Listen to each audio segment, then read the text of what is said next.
Mari kita dengar sekilas tentang apa hasil wawancara Pak Bupati Buton Tengah terkait salah satu misi dalam membangun daerahnya sebagai Bupati Buton Tengah. Coba kita simak sedikit apa maksud dari statement beliau ini. Daerah itu saya sudah pakai absen dan sudah tanya satu-satu. Mereka yang tinggal di luar Buteng itu saya tunggu 6 bulan sudah ada laporan. Bukan ngontrak rumah, punya rumah di Buteng paling lama 1 tahun. Kalau dia tidak bisa punya rumah di Buteng, kita non job. Artinya nanti di bulan 10 atau bulan 11 ya dibuktikan seperti yang disampaikan kemarin itu ada sertifikat rumah atau tanah yang atas nama dia atau istrinya. Pokoknya lebih cepat. Ini kita sudah mau buat komitmennya semua. Dan itu saya kira sudah saya umumkan di mana-mana. Dan saya berkomitmen kalau seandainya mereka bukan orang Buteng dan tidak ada rumahnya di Buteng, sepanjang itu masih ada yang lain, saya tidak mau angkat mereka jadi pejabat. Begitu. Termasuk mobil-mobil dinas itu insya Allah dalam waktu dekat kita akan keluarkan regulasi. Semua aset Buteng itu kita mau tarik dulu semua, kumpul dulu. Setelah kita kumpulkan semua baru kita lihat. Bagi mereka-mereka itu yang tidak mau punya rumah di Buteng, mobil atau itu tak usah dikasih. Ngapain dikasih baru mau pergi bawahannya dari kantor pergi Lampung Karisan? Apa? Pergi di Bamengkoli sana baru diparkir di Bamengkoli. Itu uang rakyat itu. Saya menyimak hasil wawancara Pak Azhar ya, Bupati Buton Tengah yang kemarin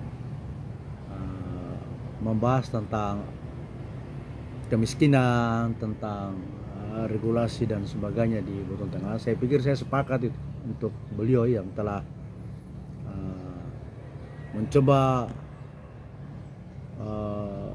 berdiskusi tentang bagaimana kemiskinan di Buton Tengah itu berkurang atau memang beliau punya cara lain lah ya. Kita akui lah kalau beliau itu memang cukup cerdas dalam hal-hal pemerintahan karena beliau punya pengalaman banyak sebagai rektor.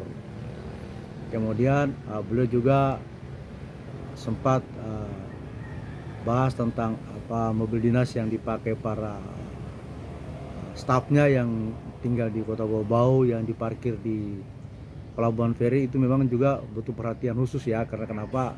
Sayang kalau mobil-mobil dinas itu disimpan di situ.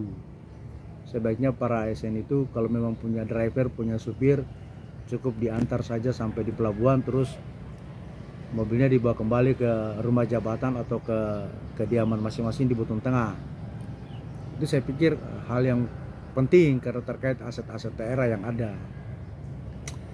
Cuma ada hal yang mungkin butuh sedikit kritikan ya, butuh sedikit butuh sedikit inilah dari saya ya, bahwasanya hampir semua bupati kepala daerah yang dilantik hari ini itu melakukan perencanaan, melakukan antisipasi dalam hal pengelolaan keuangan ya, karena kan memang Presiden Prabowo melakukan pemangkasan anggaran secara besar-besaran dan itu berimbas kepada bupati dan gubernur yang ada di Indonesia, sehingga para bupati, para gubernur hari ini melakukan langkah-langkah dalam hal pengelolaan keuangan guna memacu atau memicu perubahan di daerahnya berdasarkan visi misinya. Yang sangat menarik, yang boleh dikata kita bicara mundur kembali ini soal Buton Tengah terkait kebijakan-kebijakan bupati berdasarkan hasil pembicaraannya beliau, bahwasanya bahkan beliau mewajibkan agar semua orang-orang atau pejabat-pejabat yang mendapatkan jabatan di Buteng itu harus punya rumah di Buteng. Jadi ini juga sebenarnya menjadi sebuah problema bagi para pejabat di Buteng. Karena kenapa?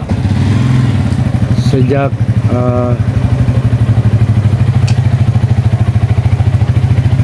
Buton Tengah dimekarkan, hampir semua juga itu ASN dari Buton Tengah itu, yang ada di Buton Tengah itu asupan dari Kota Bau-Bau, asupan dari Kabupaten Buton, bahkan dari daerah-daerah lain yang merasa ingin membangun Buteng secara keseluruhan. Nah, bupati-bupati Buteng tidak pernah membahas tentang bahwa yang bukan orang Buteng harus membangun rumah di Buteng. Jadi begini Pak Bupati, kita bicara membangun rumah di Buteng hanya karena kita punya jabatan di Buteng. Itu menurut saya perlu kajian khusus, karena kenapa?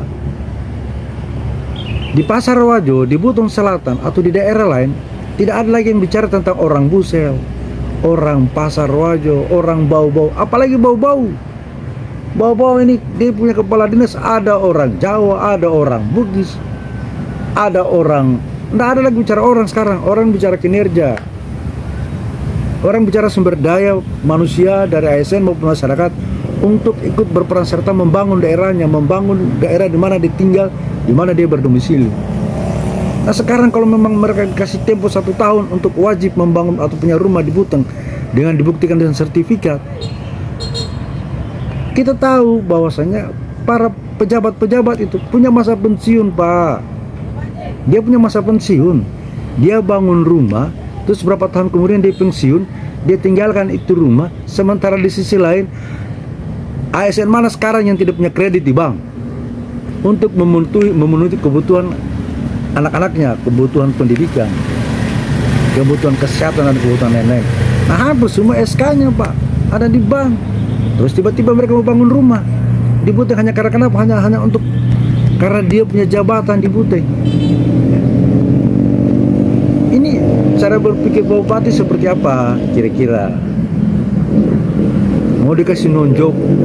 Jadi kita sudah tidak bisa bicara lagi tentang orang Buteng, orang bukan orang Buteng. Ini kita bicara kinerja untuk membangun Buton Tengah.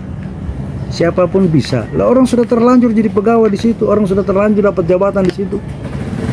Mau PJ Bupati, mau Bupati yang kemarin definitif tidak pernah ngomong soal orang Buteng. Tidak pernah ngomong soal orang Bobo yang ada di Buteng. Orang Bobo juga tidak pernah. Pak Tamrin, Pak Amirul, bahkan yang lain tidak pernah ngomong bahwa ini orang Buteng, ini bukan orang Buteng, ini orang Bobo, ini bukan orang Bobo. Nggak ada seperti itu. Mereka tetap membangun persatuan dan kesatuan untuk membangun kota Bau-Bau, untuk membangun Buton Selatan. Begitu juga di Buteng. Hari ini kita bicara mundur lagi. Yang bukan orang Buteng harus punya rumah. Kebutuhan orang sekarang Pak, tingkat kebutuhan kehidupan masyarakat itu yang paling tercekik itu sudah ASN. ASN itu Pak ambil kredit, dia gadaikan SK-nya untuk kasih pendidikan anaknya, untuk kebutuhan hari-hari, untuk kebutuhan apa, untuk kebutuhan apa. Sekarang dalam tempo 1 tahun mereka harus punya rumah di Buteng. Bagaimana ceritanya? Saya kira itu, saya masih ingat di zaman Pak Safikar jadi bupati pertama di Buton, dia bekerja sama dengan salah satu bank di Buton untuk dibangunkan rumah perumahan. Untuk siapa? Untuk ASN. Di perumahan situ ASN kan, yang mau tinggal dia tinggal, yang mau cicil dia cicil, karena itu perjanjiannya dengan bank. Sehingga ASN saat itu waktu pertama sekali Buton dimekarkan di Pasar Wajo, ASN itu dia tinggal di situ, di perumahan itu. Sembari mereka melihat kalau memang mereka ingin membangun rumah, ya dia bangun. Ya tergantung kemampuan orang. Yang penting saat itu Bupati Buton, Pak Safikar itu, begitu Buton dimekarkan, Pasar Wajo menjadi ibu kabupaten. Bagaimana Pasar Wajo berkembang cepat? Jadi beliau sudah tidak membahas tentang orang Pasar Wajo, orang Buton, orang Bobo. Nggak ada cerita seperti itu lagi Pak. Nah kalau hari ini kita pilihkan bahwa 1 tahun ini semua pejabat harus punya rumah di Buteng yang bukan orang Buteng. Loh, kalau mereka pejabat itu kan bukan hanya jabatannya, identik dengan usianya juga. Kalau usianya juga sudah mau game, artinya sudah harus tiba saat dia pensiun. Dia sudah terlanjur bangun rumah, terus tiba-tiba di masa jabatannya habis. Ya kita juga bupati, wali kota kan, kebijakan-kebijakan yang kita keluarkan itu, kita juga punya batas waktu 5 tahun, 10 tahun. Jadi saya pikir ini perlu menjadi kajian khusus bagi Bupati Buton Tengah terkait persoalan domisili rumah bagi pejabat yang di sana yang bukan orang Buteng. Ini kan kita mundur lagi nih jauh ke belakang. Saya kira Buton Tengah hari ini luar biasa pembangunannya. Waktu bupati, PJ Bupati kemarin, mereka saya tidak pernah mendengar bahwa ini orang Buteng, ini bukan orang Buteng, jangan kasih jabatan. Ini Indonesia, siapa saja bisa membangun daerah di mana dia berdomisili.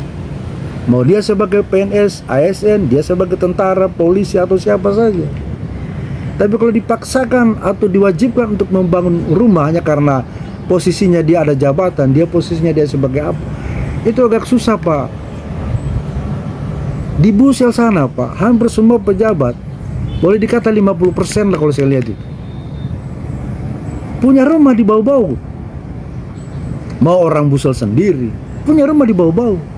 Dia pulang balik saja, kan yang penting dia membangun. Dia bekerja sesuai tupoksinya. Dia punya peran dalam mensukseskan program-program bupatinya. Nggak ada lagi sekarang orang bahas tentang orang Buteng harus terlalu jauh kita mundur ke belakang Pak Bupati. Kita bahaslah tentang apa itu Buteng dengan keadaan sekarang, keuangan sekarang. Bagaimana masyarakat bisa hidup nyaman, sejahtera dengan kondisi keuangan sekarang yang dipangkas oleh Pak Presiden Prabowo. Saya kira itu jauh lebih penting daripada kita baru berapa 1 bulan lebih kita menjabat, kita sudah bicara bahwa ya bukan orang Buteng harus begini, yang harus orang Buteng apa ini kan lucu. Tapi ya sudahlah, saya tetap salut kepada statement-statement Bapak, karena Bapak pada prinsipnya masih kita percaya, masih kita yakin. Saya juga punya keyakinan bahwa Bapak bisa membawa Buteng untuk jauh lebih baik. Apalagi Bapak punya pengalaman di bidang pendidikan ya. Saya pikir Tuhan mentakdirkan Bapak untuk menjadi bupati di Buteng itu karena Tuhan Maha tahu bahwa Bapak bisa memberikan yang terbaik untuk Buteng Tengah secara utuh. Saya kira seperti itu Pak Bupati.